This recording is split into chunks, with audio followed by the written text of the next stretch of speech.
estructuras de procariontes, vamos a revisar lo que es una estructura que se ancla en membrana, que o sale a partir de lo que es la membrana y que es una estructura no esencial. Yo les comentaba en clases anteriores que el flagelo podía haber ciertos organismos o bacterias que puedan o no lo tengan esta estructura, y realmente no es algo que comprometa la vida de lo que es la bacteria. O sea, una bacteria puede haber sin flagelo, otra bacteria sí lo va a necesitar. Sí es, entonces una estructura donde no todas las bacterias lo van a contener. Los flagelos le dan la capacidad de movimiento a las bacterias. Se pueden definir como largos apéndices finos que se encuentran libres por el extremo unidos a la célula por otro. O sea, la característica de esto es que están en la membrana, se caracteriza mucho que estén en los polos o puede estar alrededor de toda la célula y son muy finos. Son finos, miden de 20 nanómetros, por lo cual no los podemos observar en el microscopio óptico. Necesitamos o hacerle una tinción específica para estos o visualizarlo en microscopía electrónica. Lo que sí nosotros podemos visualizar en el microscopio son los desplazamientos que estos pueden tener. Ahora, la flagelación en las bacterias va a tener estos tipos. Puede encontrarse en un solo polo, un solo flagelo en un polo, al cual se le va a conocer como monótrico o polar, o aquellos que presentan en ambos lados, ¿sí? En los extremos, y se les denomina flagelos polares o anfítricos. Aquellos que se presentan como penachos se les conoce como lofótricos. Los que están en la periferia o en toda la membrana, las células, se les conoce como perítricos o periféricos múltiples. Por ahí en esas fotografías podemos observar que hay algunos de estos que nosotros estamos ahí mencionando. Bueno, esto, ¿de qué depende que uno tenga polar, que otro tenga polares o esto? Depende mucho de la especie, ¿sí? O sea, por ejemplo, si la salmonela va a tener en solo penachos, siempre lo va a presentar en forma de penachos, no hay cambios, ¿sí? Si la E. coli lo va a presentar en todo su alrededor como perítricos, pues no va a haber cambios, siempre lo va a tener ahí. Hay un tipo de flagelación en lo que llamamos las espiroquetas, que ahorita lo vamos a ver, que es un flagelo transversal, que es diferente y no está dentro de este tipo de clasificación. Ahora, ustedes pues observan que en las bacterias pues se pega a la membrana o está pegada esta estructura a la membrana, y si es así. Pero acuérdense que también pues tiene que estar la membrana y también pegados a la pared celular. En este caso, los flagelos nacen a partir de la membrana citoplasmática, ya sea que sea gram positivo o gram negativo, lo va a presentar. Solamente que pues ahí va a diferenciar un poquito el acomodo, ya sea se acomoda todo dentro de la pared en gram positivos, o aquí en este caso pues está entre el espacio periplásmico y la membrana externa. Entonces, un flagelo está compuesto de anillos y de proteínas, ¿sí? Y los anillos también son proteicos, pero va a tener ciertas proteínas claves con funciones específicas. Entonces, tenemos que tener en cuenta que los flagelos no son rectos, son helicoidales, ¿sí? ¿Esto qué quiere decir? Que presentan como cierto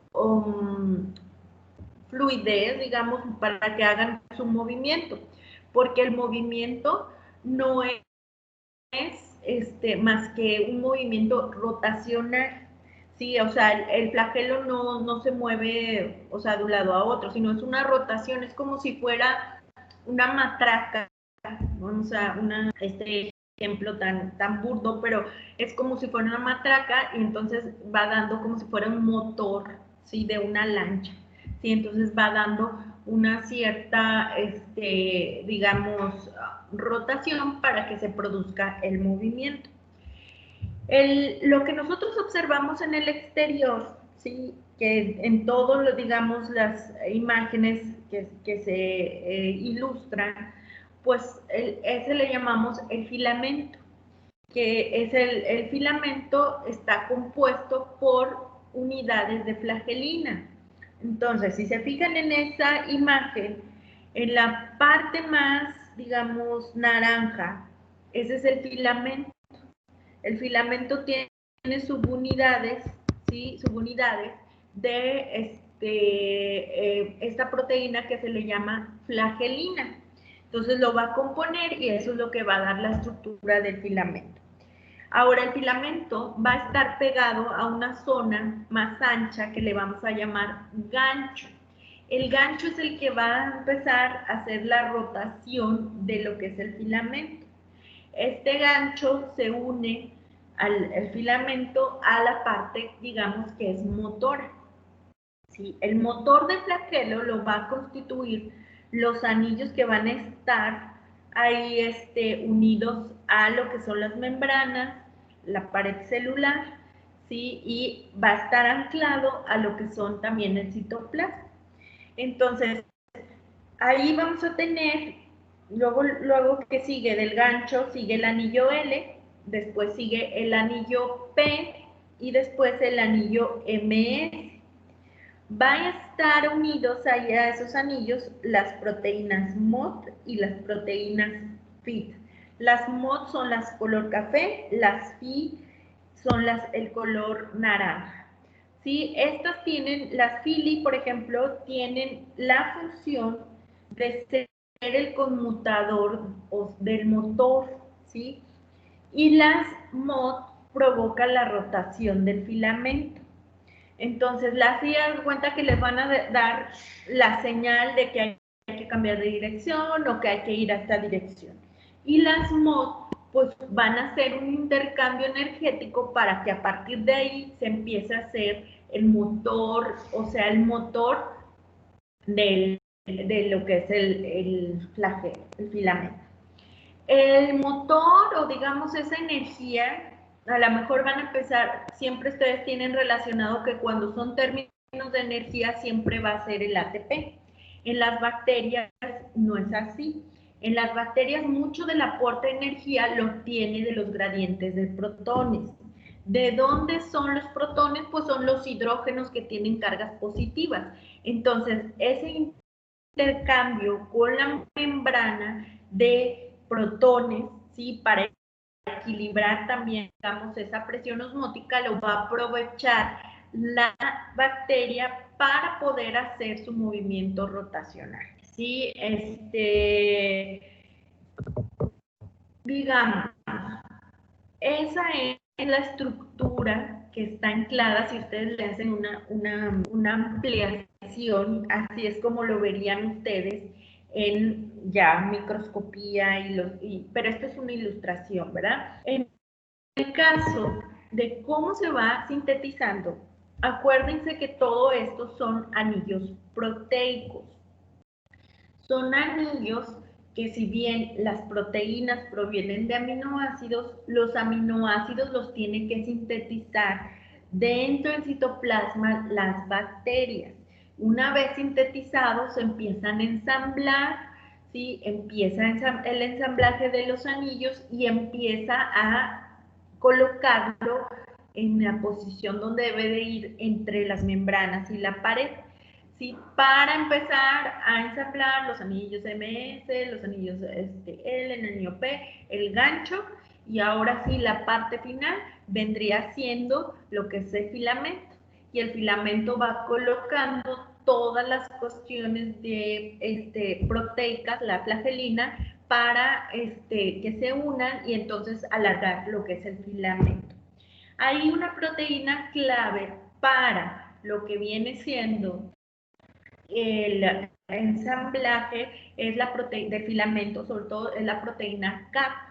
La proteína CAP lo que va a hacer es acomodar esos filamentos. ¿Sí? Entonces, aquí nada más hay una cuestión importante. El flagelo no va a crecer desde la base, sino lo va a hacer desde la punta.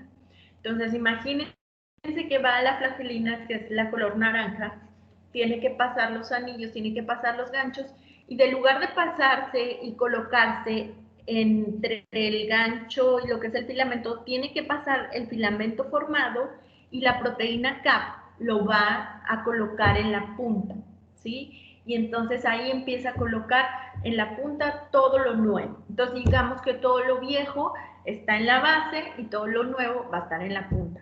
Entonces va a llegar un punto en que ya genéticamente está codificado que hasta ahí llega el crecimiento del filamento y ya va a cesar y tiene el filamento formado. Entonces la función principal pues viene siendo el desplazamiento de lo que es el organismo. Y todo esto va, digamos, controlado por genes.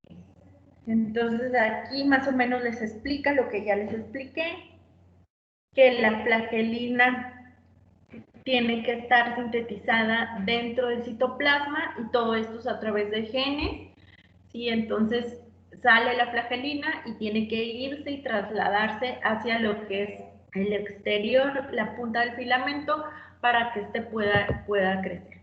Ahí al final de la clase, si quieren checar ese video donde les explica cómo, ya más interactivo, cómo es el crecimiento del flagelo, lo que les expliqué, pero ya que se lo vayan visualizando. ¿Sí? No lo pongo aquí porque se alenta, ya saben que se traba y algunos sí les sale, algunos otros no les sale.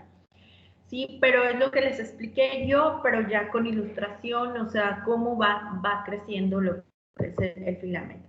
Y se va a posicionar, esto depende de cada especie. Puede ser como penacho, puede ser en un solo polo, puede ser alrededor de todas las células, ¿sí? Pero eso depende lo que es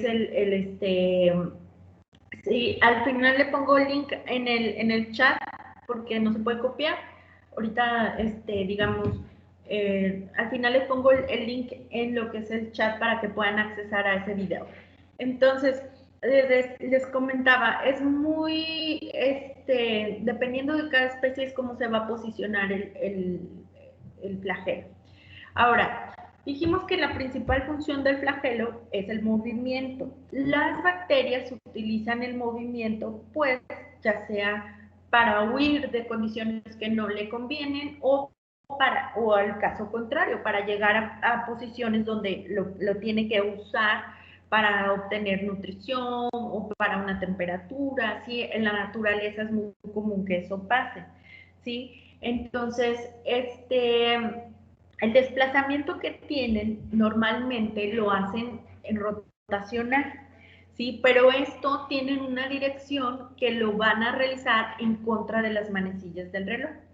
Dependiendo de cómo sea la posición del flagelo, es cómo van a hacer ese desplazamiento, ¿sí? Entonces, por lo general van en línea recta, ¿sí? Y para dar vuelta, pues se les dice que hacen tumbos o volteretas.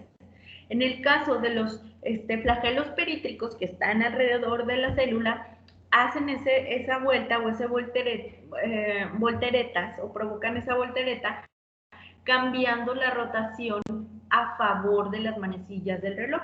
Entonces eso hace que el desplazamiento cambie totalmente de dirección y se vayan hacia el lado contrario. ¿Sí? Entonces una vez que ya hace el cambio, vuelven contra las manecillas del reloj para irse el desplazamiento en forma recta. ¿Sí? Caso muy similar ocurre en los desplazamientos con flagelos que nada más tienen un solo flagelo en un polo. Ese, por ejemplo, tiene la ventaja de poder hacer una dirección reversible, o sea, irse como de reversa sin hacer el tumbo completo. Sí, entonces puede ir en contra de las manecillas del reloj, va en forma recta, entonces decide no ir a esa dirección, pues nada más cambia las manecillas del reloj hacia el otro lado y se va hacia la parte de atrás. ¿Sí? Entonces, el flagelo unidireccional, pues también, o sea, puede ir en contra de las manecillas del reloj y entonces va recto, entonces decide cambiar, para, y entonces cambia su dirección y entonces va otra vez en contra de las manecillas del reloj. Esos son los desplazamientos típicos que podemos tener. Entonces, les comento, no todos son iguales. Acuérdense que el flagelo estamos hablando de movimientos individuales. En la naturaleza y en condiciones de laboratorio, por lo regular existen no nada más estos movimientos, sino movimientos poblacionales. O sea, se juntan toda la población de bacterias y todas estas juntas pueden provocar algún movimiento. Esto tipo de movimientos únicamente lo podemos ver, el flagelar, o lo podemos observar o estudiar en cultivos líquidos, ¿sí? Porque en sólidos ya nosotros ocupamos los movimientos poblacionales, ¿sí? Ya es diferente. Ahora, no nada más tenemos las opciones de flagelos que presenté al principio de lo que es la clase. Tenemos también el flagelo que le llamamos flagelo periplásmicos, ¿sí? O flagelos que son transversales. Y estos se presentan en organismos gram negativos, específicamente en las espiroquetas. ¿Qué pasa con este flagelo? En este caso, el flagelo no se posiciona en las partes externas de la membrana o de la célula. Se va a posicionar entre lo que es la célula. Yo les hablo, es como que si tuvieran un camarón o hicieran una banderilla de la espiroqueta y le van a pasar el palito sobre lo que es el cuerpo. Entonces se va a posicionar entre membrana, espacio periplásmico y entonces se va a posicionar en todo lo que es la célula de la espiroqueta. Sí, entonces lo que hace está entre el cilindro, el protoplasma y que es la membrana externa, insertados, o sea, en los polos se inserta y entonces se enrolla así, se enrosca en todo el cilindro. Sí, eso es únicamente de lo que son las espiroquetas. Ahora, por otro lado, tenemos aquellos bacterias que no poseen flagelos. ¿Qué opciones tienen estos bacterias? Pues simplemente que se utiliza otro tipo de estructuras, como por ejemplo proteínas que están en la membrana, que les van a ayudar a ese desplazamiento lento. Si es un desplazamiento que se va con ayuda también de sustancias, digamos, proteicas o glucoproteínas que va a excretar la célula, se va a ayudar a que se puedan desplazar. Si se desplaza en superficie a través de estas proteínas, y esto solo puede ser unido a superficies, no puede ser en líquido. Entonces solamente se puede en medios sólidos, ¿sí? O en la superficie. Y es un movimiento muy lento a comparación de lo que tenemos con lo que son los flagelos. Sí, entonces los flagelos es un movimiento muy, muy rápido. Si nosotros hacemos la conversión, decíamos en alguna literatura, dice que si hacen la conversión del cuerpo y cómo se traslada, que es muy similar a lo que es el animal más rápido del planeta, lo hace. Sí, es muy similar, nada más que a proporción de microescala. ¿Sí? Entonces, con estos tipos de desplazamientos, la célula puede, pues, moverse, ¿sí? Con estas estructuras y con estas formas que puede poseer las bacterias, se pueden trasladar. Ahora, ¿qué pasa en la naturaleza? ¿Por qué se puede trasladar? Pues ya comentábamos, una parte importante pues es para obtención de nutrientes, otro para obtener sus condiciones naturales o sus ambientes propicios para desarrollar su población. U otra puede ser porque para evitar esas condiciones. Entonces, para las bacterias es muy importante, por ejemplo, factores como el oxígeno, factores como los nutrientes, factores como temperatura, factores como la luz también puede ser para que se puedan desarrollar. Entonces, ahí entra este término al que le llamamos taxias. Las taxias son, digamos, es una respuesta sensorial que presentan las bacterias a ciertos factores específicos de gradientes o variaciones de gradientes, ya sea químicos o ya sea físicos, ¿sí? Como hablamos temperatura, como hablamos luz, como hablamos sustancias químicas, como hablamos oxígeno.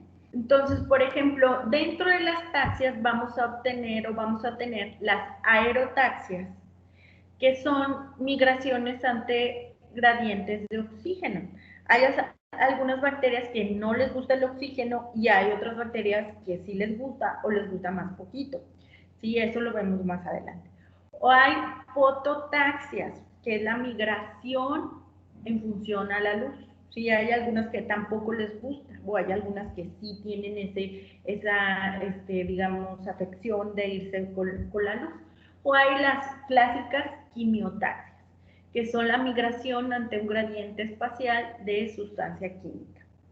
Entonces, el movimiento bacteriano por sí, digamos, es aleatorio, o sea, va a andar, por ejemplo, en su ambiente y va a dar vueltas, pero así, sin ningún, digamos, una guía. Ante la ausencia, por ejemplo, de un gradiente químico, pues va a ir caótico y dice, y va a hacer tumbos, volteretas. Si la bacteria detecta una presencia de un gradiente químico, va a reducir la frecuencia de los tumbos y tiene una dirección, digamos, se puede dirigir a ese gradiente o se puede alejar. Eso depende de que el gradiente le sea ventajoso o le provoque un daño. Entonces, digamos, si el gradiente lo atrae, pues la bacteria lo que va a hacer es cambiar su dirección para ir hacia lo que es el atrayente. Y entonces se va a ir y ahí.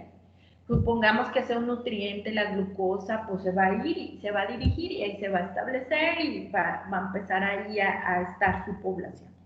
Si en el caso es un repelente, por ejemplo un alcohol o una sustancia química que no le conviene, entonces digamos que la bacteria va a cambiar la dirección pero para alejarse, ¿sí? Entonces, lo que sí es que esto lo va a detectar a través de receptores que tiene la membrana y con ayuda de lo que son los flagelos, pues se va a trasladar y va a cambiar las direcciones. Y esto, digamos, es muy común que pase en la naturaleza. ¿Sí? Cuando detecta cambios de gradientes, estamos hablando cambios en el caso de temperatura, nutrientes, incluso presión puede ser también, que es un factor físico, pues las bacterias pueden darse el lujo de cambiar de nicho para que puedan, digamos, propiciar su población digamos, a desarrollarse. Sí, recuerden que aunque es un organismo muy simple, todos los estímulos que tiene, pues lo va a hacer a cuestión de toda la célula y a través de receptores que tienen la membrana. ¿Dudas que tengan de esto, de este tema de movimiento, flagelos, tipos de movimientos?